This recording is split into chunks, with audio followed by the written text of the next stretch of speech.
तो मैं आज ये क्षेत्र में सब हमारे जतुगले देवी देवता छन उन संबंध से प्रार्थना कर कि हमारा ये क्षेत्र में डेडिहाट क्षेत्र में पूरा उत्तराखंड में उन्हें कृपा बनी रहो और उन्हें कृपा हमारे प्रदेश लगातार आगे बढ़ो और पूरा देश में हमारे उत्तराखंड नाम एक आदर्श राज्य नाम है पूरा देशवासी जाड़ल पूरा दुनिया वाल जाड़ल ये लगातार मेरी प्रार्थना हो लगातार मेरा काम है। मैंने यही पैदा हो रही हूँ तुम्हारे बीच में और ये बेटे बहुत लगाओ मेरा हमेशा था और मैं जब ले यह हूं ना तो मैं विसंदा जब मैं यह हूं ना और यह बेटे जब मैं झांक लिया बेटे तो मैं एक क्षेत्रों को या आसपास क्षेत्रों के एक बार में मुआनी बेटे थल के जामर छू तो मैं जो है बिल्कुल निसास लाके हुआ इस निसास लागे कि मेरे की अरे मैं हाँ ये बेटे छड़ गए जाऊंगा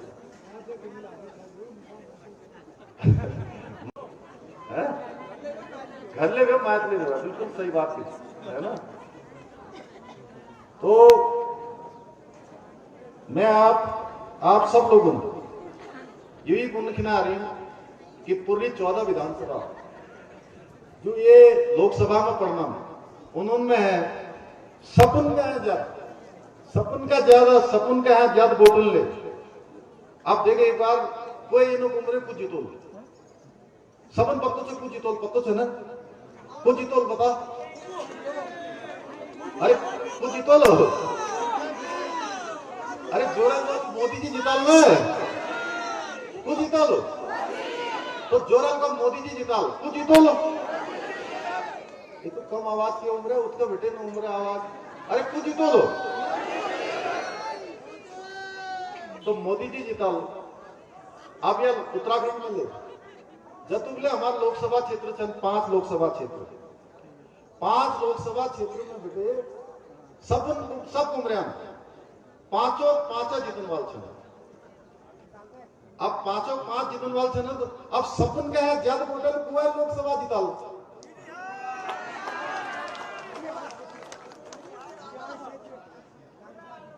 अल्मोड़ा तब जिताल जब सपन का है ज्यादा वोटर कमटे जिताल डिडिहाट बेटे जिताल तो जिताल ना डिडिहाट बेटे सपन का है ज्यादा वोटर तो एक बार जोरन को सब जिताल एक का दगाड़ पाते मेल की सब ठंड लग रही है ना सपन ठंड तो नहीं लग रही ना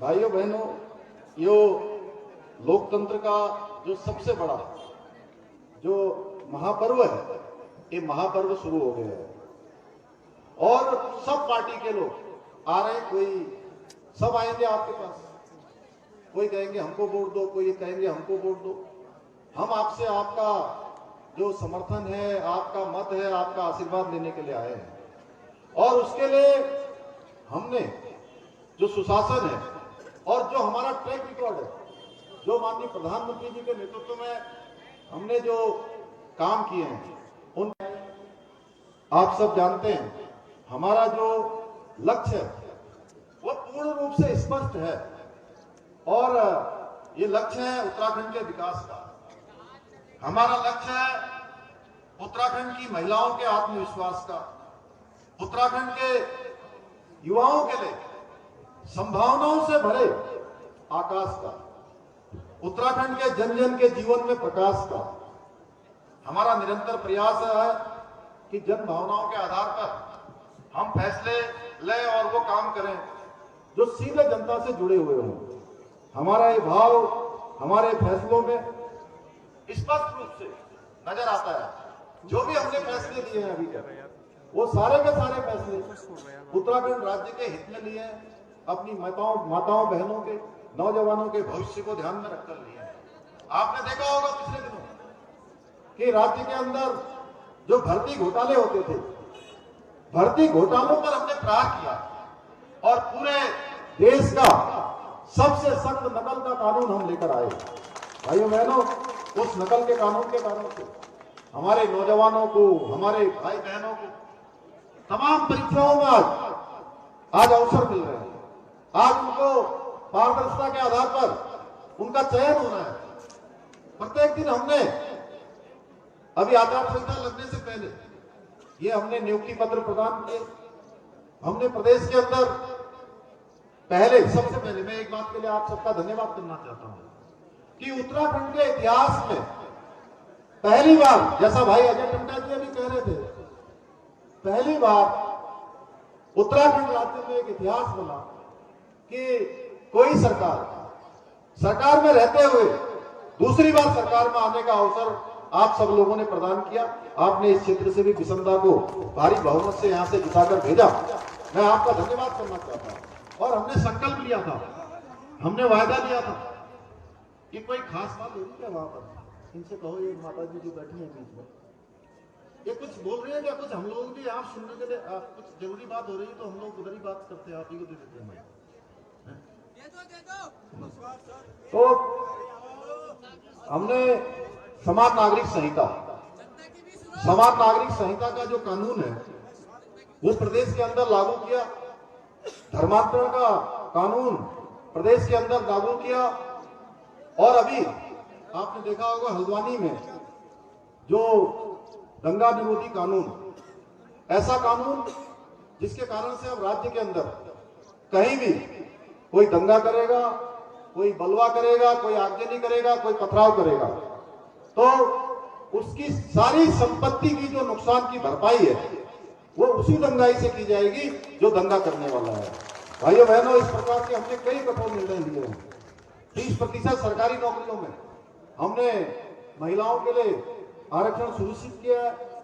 गरीबों को 3 निःशुल्क सिलेंडर रिफिल करने का जो प्रावधान हमने चुनाव से पहले जो संकल्प लिया था, जो वायदा किया था, वो हम आज प्रदेश की जनता के 1,82,000 परिवारों को 3 सिलेंडर मुफ्त में दे रहे हैं। और मैं प्रधानमंत्री जी का धन्यवाद करना चाहता हूं कि अभी कुछ दिन पहले उन्होंने गैस सिलेंडर पर 100 रुपए के कटौती करने का फैसला किया है। 100 रुपए गैस सिलेंडर के दाम भी कम किए हैं। भाइयों बहनों, देवभूमि के अंदर लंबे समय से जो लैंड जिहाद पनप रहा था, उस लैंड जिहाद पर भी कठोर कार्रवाई की है। ऐसे कई कठिन मुद्दे थे जिन पर हमारी सरकार ने ऐतिहासिक कदम उठाए हैं। भाइयों बहनों, ऐसे निर्णय लिए हैं जो वास्तव में आने वाले समय में कई सारे मुद्दे हैं जिनको हम निकट भविष्य में जिन पर निर्णय करने वाले हैं। ऐसे मुद्दे भी हैं जो कई सालों तक ठंडे बस्ते में डाले हुए थे, उन सब पर हमने निर्णय लिया है। वर्तमान में प्रदेश में केंद्र की सरकार से जो हमको सहयोग मिल रहा है, जिसकी हमारी पैरवी, वहां पर हमारी वकालत श्री अजय टंडा जी करते हैं। भाइयों बहनों, केंद्र की सरकार ने 1.5 लाख करोड़ से भी ज्यादा की धनराशि हमारे राज्य के लिए स्वीकृत की है, जिसमें पिथौरागढ़ में बनने वाला मेडिकल कॉलेज है। यहाँ से जो भारतमाला परियोजना में, जिसके बारे में अभी बिसंदा कह रहे थे, जिसके टेंडर लग गए, 1200 करोड़ से भी ज्यादा की सड़क जो एक कोने से लेकर दूसरे कोने को जोड़ेगी। बेरीनाग का पुल बनेगा तो 30 किलोमीटर की जो पिथौरागढ़ जाने वाली है वो दूरी कम हो जाएगी। इसके साथ साथ झारसुम, नेपाल और भारत को जोड़ने वाला पुल बनाया जा रहा है। पिथौरागढ़ में हेली सेवा प्रारंभ हो गई है। मुंशियारी के लिए हेली सेवा प्रारंभ हो गई है। चंपावत के लिए हेली सेवा प्रारंभ हो गई है। देहरादून से पिथौरागढ़ की फ्लाइट चालू हो गई है। 3 दिन अभी फ्लाइट चल रही है। आने वाले समय में ये फ्लाइट हमारी 5 दिन चलेगी। जैसे जैसे डिमांड बढ़ेगी, नियमित रूप से इस फ्लाइट को हम लोग चलाएंगे। ऐसे अनेकों काम हमने किए हैं और भी बहुत सारे काम हमने प्रस्तावित किए हैं। मानसखंड मंदिर माला मिशन, ये हमारा संकल्प था। उत्तराखंड के विधानसभा के चुनाव में जब हम उत्तराखंड की जनता के समक्ष गए थे तो हमने उनसे वादा किया था कि नई सरकार के गठन होते ही पूरे कुमाऊं क्षेत्र के जितने मंदिर हैं, उन मंदिरों को एक सर्किट के तहत उनका विकास करेंगे, एक दूसरे से जोड़ेंगे, उनका पुनर्निर्माण करेंगे, नवनिर्माण करेंगे, सौंदर्यीकरण का काम करेंगे, उनमें जाने के रास्ते अच्छे करेंगे। आप सबको पता है, पिछले दिनों हमारे प्रधानमंत्री जी हमारे इसी जनपद में आदि कैलाश, जोलिंगकोंग और गुंजी और बाद में पिथौरागढ़ और हमारे बगल में जागेश्वर, इन सभी स्थानों पर गए। वो देश के पहले प्रधानमंत्री हैं जो इतने स्थानों पर गए, और उनके जाने के बाद हमारे इन सभी स्थानों को पूरे देश दुनिया के अंदर मान्यता मिली है। आज पूरे देश दुनिया के लोग हमारे यहाँ पर्यटन के लिए आ रहे हैं, तीर्थाटन के लिए आ रहे हैं, धर्म के कामों के लिए आ रहे हैं। बड़ी संख्या में काम हो रहा है, तेजी से काम चल रहा है। अभी अजय भाई सिखा रहे थे, मुझे भी याद है बचपन में हम लोग जब टनकपुर से यहाँ आते थे तो सवेरे 4 बजे बस में बैठना पड़ता था, और वो बस हमारी भागी चौरों तक पहुंचती थी, और बड़ा कठिन रास्ते होते थे, कई घंटों लग जाते थे। जो नई सड़क बनी है आप देख सकते हैं 2014 में मोदी जी के प्रधानमंत्री बनने के बाद किस प्रकार से सड़कों का निर्माण हुआ है। भाइयों बहनों, पहले केवल योजनाएं बनाई जाती थी, परंतु अब योजनाएं बनाई भी जाती हैं, उनको लागू भी किया जाता है, उनका शिलान्यास भी किया जाता है, तो लोकार्पण भी उनका किया जाता है। भाइयों बहनों, भारतीय जनता पार्टी सुशासन के मंत्र के आधार पर काम करने वाली पार्टी है। अजय टमटा जी ने भी बहुत सारे काम इस क्षेत्र के लिए प्रस्तावित किए हैं, चाहे आज मोबाइल के टावर लग रहे हैं, चाहे अन्य व्यवस्थाएं हो रही है, भारतमाला सड़क परियोजनाएं बन रही हैं, ऐसे अनेक काम, सड़कों से लेकर हेलीपैड के लिए धनराशि जारी करनी हो, शिक्षा के लिए, स्वास्थ्य के लिए, अभी अल्ट्रासाउंड, ये सारी मशीनें, बच्चों से लेकर महिलाओं तक हर क्षेत्र में विकास के कामों को आगे बढ़ाया जा रहा है। और जो भी काम किए जा रहे हैं, जो काम रह जा रहे हैं, वो काम निकट भविष्य में वो पूरे होंगे। बच्चों के भविष्य के लिए, हमारी माताओं बहनों के भविष्य को ध्यान में रखते किए जा रहे हैं। 2014 के बाद देश के अंदर अनेक फैसले लिए गए हैं, चाहे आज सीएए का कानून हो, या कश्मीर में जहां हमारे हर एक परिवार से कोई सेना में, कोई अर्धसैनिक बलों में है, कोई न कोई किसी न किसी रूप में देश की सेवा कर रहे हैं। आप देखते थे कश्मीर के अंदर लगातार खून खराबा होता था, कोई दिन ऐसा नहीं होता था जिस दिन कोई न कोई वहां पर शहादत न होती हो, कोई न कोई बलिदान न होता हो, पार्थिव शरीर उनके घरों तक पहुंचता था। इस सब को समाप्त करने का काम, इस पर रोक लगाने का काम, कश्मीर में जो गुंडागर्दी थी, आतंकवादी थे, जिहादी थे, अलगाववादी थे, उन सबको पूरी तरह से कानून के तहत रोकने का काम अगर किसी ने किया है तो हमारे प्रधानमंत्री मोदी जी ने किया है। भाइयों बहनों, धारा 370 देश के अंदर समाप्त करने का काम किया है। राम मंदिर का काम, राम मंदिर का भव्य निर्माण माननीय प्रधानमंत्री मोदी जी के शासनकाल में हुआ। हम सब लोग लंबे समय से प्रतीक्षा करते थे, कब भगवान राम का मंदिर बनेगा, कब हम सब जाकर वहां दर्शन करेंगे। मैं भी अयोध्या गया था भाइयों बहनों, मैंने देखा कि भगवान राम लला टेंट के अंदर थे, टेंट के अंदर रहते थे, वहां देखकर कष्ट होता था।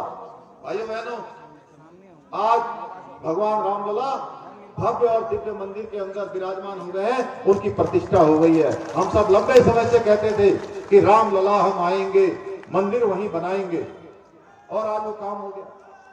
जय श्री राम, जय श्री राम, जय जय श्री राम। आज काशी विश्वनाथ हो, महाकाल लोक कॉरिडोर हो, संसद में महिलाओं को 33% आरक्षण से लेकर उज्ज्वला योजना देनी हो, आयुष्मान योजना देनी हो, निःशुल्क अन्न योजना हो, ये सारी जितनी योजनाएं हैं, अगर मैं इनको एक एक करके गिनाऊंगा तो काफी समय लग जाएगा। भाइयों बहनों, जहां दूसरी पार्टियों का जो लक्ष्य है वो केवल और केवल सत्ता पाना है, और हमारी पार्टी जिस सिद्धांत पर चलती है वो सिद्धांत है कि अंतिम व्यक्ति तक शासन पहुंचाना है, अंत्योदय करना है, यानी कि अंत में खड़े व्यक्ति का भी उदय होना है। शासन अंतिम व्यक्ति, समाज के अंतिम छोर में खड़े हुए व्यक्ति तक पहुंचना है। एक तरफ कांग्रेस पार्टी है, कांग्रेस पार्टी नहीं है, जहां केवल और केवल एक परिवार है, और परिवार और कुर्सी की ही बात होती है, उस पार्टी में कोई और बात नहीं होती है। आप देखते होंगे, जब भी आप खुद ही बताइए भाइयों बहनों, जब भी कोई कांग्रेस पार्टी की बात आती है तो सुनते हैं, तो क्या सुनते हैं, तो वो बात परिवार के बारे में होती है, या उनके पार्टी के अंदर ही कुर्सी के लिए जो मचा हुआ घमासान है, केवल उसी की बात होती है। आपने देखा होगा, अभी उत्तराखंड के चुनाव में टिकट बट रहे थे, वहां टिकट लेने वाले ही नहीं बच रहे थे। हर बार वो सिफारिश लगाते थे कि मुझे टिकट चाहिए, मुझे टिकट चाहिए। इस बार सिफारिश इस बात की लगाई जा रही थी कि मुझे टिकट नहीं लेना है, मुझे चुनाव में नहीं खड़ा होना है, क्योंकि सबको पता है इस बार देश की जनता ने ठान लिया है, मन बना लिया है, उत्तराखंड की जनता ने मन बना लिया है कि मोदी जी को तीसरी बार देश का प्रधानमंत्री बनाना है। इसलिए भारतीय जनता पार्टी को रिकॉर्ड तोड़ मतों से यहाँ से जिताना है। भाइयों बहनों, इससे अलग आपने कभी नहीं सुना होगा कांग्रेस पार्टी के बारे में। आप खुद ही बता दीजिए, कभी सुना आपने? जब भी सुना होगा कि जी आज कौन अध्यक्ष बन रहा है, कौन क्या हो रहा है, आज आपस में लड़ाई हो गई, इस प्रकार की चर्चा होती है। इस पार्टी के भीतर शीर्ष नेतृत्व में आपस में कितना अविश्वास है, फूट है, अभी किसी से छुपा हुआ नहीं है। देश की जनता भली भांति जानती है। हम में से कौन नहीं जानता कि जब ये सत्ता में थे तो इन्होंने काम कुछ नहीं किए। रोज अखबारों की हेडलाइन बनती थी कि इनके काले कारनामे कितने हैं। उन काले कारनामों की हेडलाइन बनती थी। जब प्रदेश के अंदर इनकी सरकार थी, इन्होंने प्रदेश को लुटवाने का काम किया और जनता के हित का कोई काम नहीं किया। चुनाव नजदीक आते हैं तो आपके पास अनेक प्रकार से कोई रोने आ जाएगा, कोई वायदा करने आ जाएगा, झूठ के वादों का पिटारा लेकर आ जाएगा और चक्कर काटेगा कि हमको वोट दे दीजिए, हमको वोट दे दीजिए। भाइयों बहनों, आप सब जानते हैं जब ये राज्य बन रहा था, अटल बिहारी वाजपेयी जी ने जब इस राज्य की स्थापना की थी, उससे पहले इस राज्य के अंदर बड़े आंदोलन चले और मातृशक्ति ने यहाँ के आंदोलनों में बढ़ चढ़कर भाग लिया। और उस समय भी कुछ लोग राज्य निर्माण के समय भी राज्य निर्माण का विरोध करने वाले इस पार्टी के लोग, इन्होंने हमेशा उत्तराखंड राज्य का विरोध किया। राज्य की जो आर्थिक प्रगति है उसको रुकवाने के पीछे इनका हाथ था। राज्य में भ्रष्टाचार को बढ़ावा देने के पीछे भी इनका हाथ था। राज्य में गुंडा राज लाने के पीछे भी इनका हाथ था। हमारे सैनिकों का अपमान करने वालों के पीछे भी अगर किसी आते थे, जो देश के सैनिकों का अपमान करते थे, उनके पीछे भी अगर किसी का हाथ था तो एक कांग्रेस पार्टी के लोगों का हाथ था। यही वो हाथ है जिसने हमेशा उत्तराखंड की अस्मिता, उत्तराखंड की संस्कृति, उत्तराखंड की विरासत, उत्तराखंड के विकास का हमेशा विरोध किया है। भाइयों बहनों, अब समय आ गया है कि आपको जो एक कांग्रेस रूपी रावण है, इस कांग्रेस रूपी रावण को उत्तराखंड की 5 लोकसभा से उखाड़ फेंकना है। इस बार इनका कहीं खाता नहीं खुलने देना है, कहीं इनका मनोबल हमेशा के लिए तोड़ देना है। इसके लिए याद है ना क्या करना है? याद है ना क्या करना है? जोर से बताइए क्या करना है? जी हाँ, 19 तारीख जिसका हम सब इंतजार कर रहे हैं। आज 28 तारीख हो गई है और मैं आप सबको बताऊं, आज मैंने जो इस प्रकार की सभा है 5 नामांकन करवाने के बाद, उस सभा की सबसे पहले शुरुआत कहीं से की है तो आप सबके बीच में आके चाहिए भगवान मलयनाथ स्वामी जी के आशीर्वाद लेकर यहाँ से सभा की मैं शुरुआत कर रहा हूँ। इसलिए कमल के फूल वाला बटन दबाकर हमको एक वोट नरेंद्र मोदी जी को तीसरी बार देश का प्रधानमंत्री बनाने में अपना योगदान देना है। और भाइयों बहनों, आदरणीय प्रधानमंत्री जी के तीसरे टर्म में उत्तराखंड को देश का जो श्रेष्ठ राज्य बनाने के लिए जो हमारा विकल्प रही संकल्प है, उसको सिद्धि तक पहुंचाने के लिए आपने भारी बहुमत से हमारे भाई अजय टम्टा जी को भारी बहुमत से इस क्षेत्र में विजय बनाना है। आपका एक वोट देश को ताकत देगा। आपका एक वोट अजय टम्टा जी को आगे हमारी यहाँ से पैरवी करने के लिए, पूरे राज्य की, पूरे लोकसभा की पैरवी करने के लिए एक शक्ति प्रदान करेगा, ऊर्जा प्रदान करेगा। माननीय प्रधानमंत्री मोदी जी जो आतंकवादियों से लड़ रहे हैं, हमारे सैनिकों का मनोबल बढ़ा रहे हैं, हमारे सैनिकों को 1 रैंक 1 पेंशन दे रहे हैं, हमारे माताओं बहनों को जो आज तमाम प्रकार की सुविधाएं दे रहे हैं, बेटियों को बचाने के लिए बेटी बचाओ बेटी पढ़ाओ अभियान चल रहा है, लखपति दीदी बनाने का अभियान चल रहा है, गैस का सिलेंडर दे रहे हैं, हर घर तक पानी पहुंचाने का काम कर रहे हैं, हर एक को आयुष्मान भारत योजना के तहत 5 लाख तक की सुविधा स्वास्थ्य के क्षेत्र में उनके इलाज के लिए प्रदान कर रहे हैं। ऐसे अनेकों काम, किसानों को किसान समृद्धि करने के लिए उनको किसान सम्मान निधि दे रहे हैं। ये सारे कामों के लिए शक्ति देने के लिए अजय टम्टा जी को भारी मतों से विजय बनाना है। भाइयों बहनों,